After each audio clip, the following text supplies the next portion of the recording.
Got the magnifying glass on. Really, this is the bullseye for trouble right here. You're looking at Elizabeth and Kiowa. That cell is tracking toward the southeast and is really dangerous, showing signs of rotation as it did earlier in the day.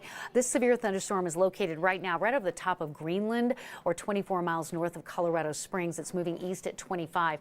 Tennis ball size hail is likely with this. So as you can imagine, animals and people could be injured and there could be damage to roofs, sidings, windows, vehicles. Elbert, you are in the path of this severe warned storm. We'll go back up and take a look at the evening drive just getting going here in Denver, and much improved as we look at I-25, a vastly different picture than we showed you 2 hours ago when this cell was just coming off the foothills into Denver. Still not done with the rain in the Boulder area and Fort Collins. There's a little bit of clearing up that way, but don't be fooled. The thing that we need to watch now is, even though we have cooled the atmosphere off, it's not stabilized at all. And as this line of storms tracks off to the east into that moist atmosphere, and just we're going to maybe see some of these storms create outflow boundaries, which is what happened last night and set off that line of storms that went right back into the Morrison and Red Rocks area. So that's what we need to watch. National Weather Service will keep Denver and much of east central and northeastern Colorado under a severe thunderstorm watch until 9 o'clock. This extends from Cheyenne, Fort Collins into Denver, down to Castle Rock, Colorado Springs, and east to Lyman, out toward Akron and Sterling. Tornado damage in Sterling yesterday. Lyman, 4 inches of rain in and around the town of Elba. So they're dealing with road closures, roads being washed out, and more water coming with this line of storms that we're tracking this hour. The severe thunderstorm warning for Boulder County has canceled out, but this severe thunderstorm that's moving through Elizabeth and Kiowa, that warning has been extended out until 5:15, and that is southeastern Douglas County and west central Elbert County.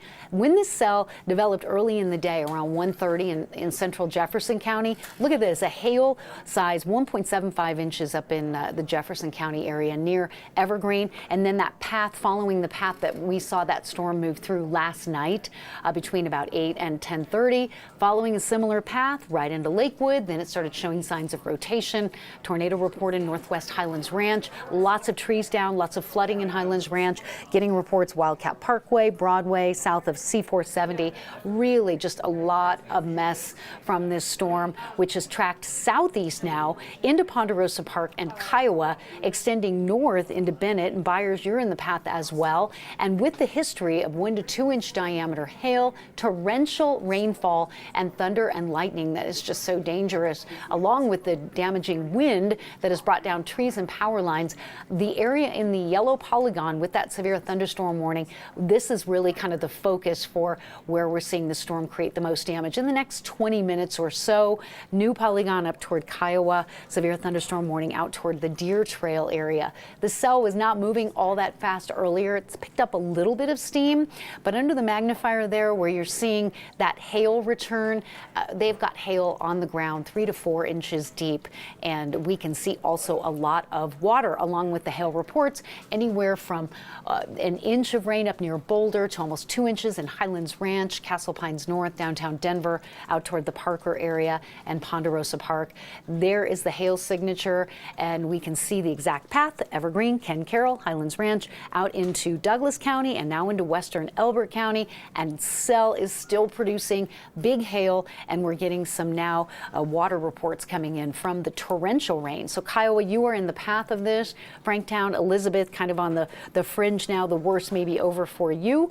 We'll continue to watch that, but look at the activity that is just not entirely gone along the I-25 corridor. Some new development up around the Estes Park area, Berthoud, Boulder, extending out toward Greeley and Keensburg, and that line of storms east of Castle Rock now, Agate and Lyman, probably within the next half hour or so. We'll be dealing with this cell, which, again, as I mentioned, with 4 inches of rain yesterday, you can imagine the flooding issues out on the eastern plains with these dirt roads and county roads being washed out.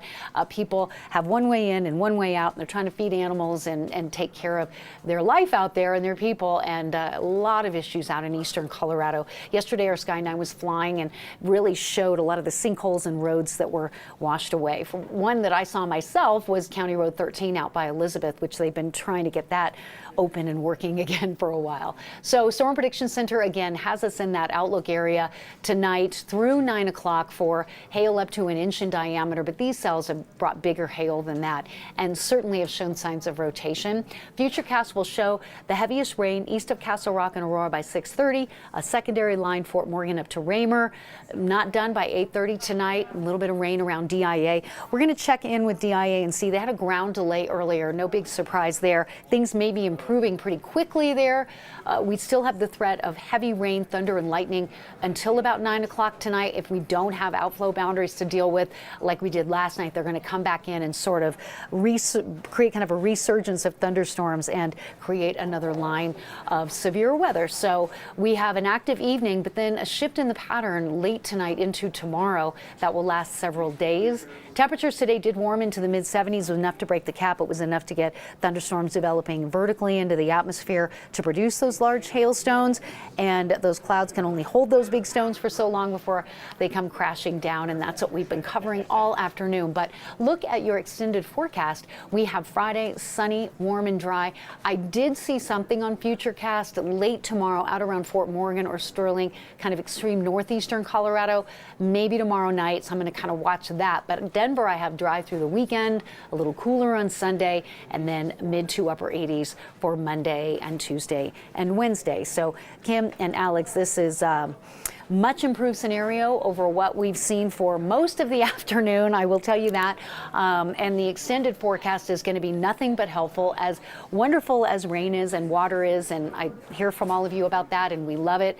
We do need a break. We need to clean up. We need to dry out. Yeah. Just dry out a little bit. Not too much. Not too much. But we could use a few days. Right now, it feels like we've all been trapped under something for a while.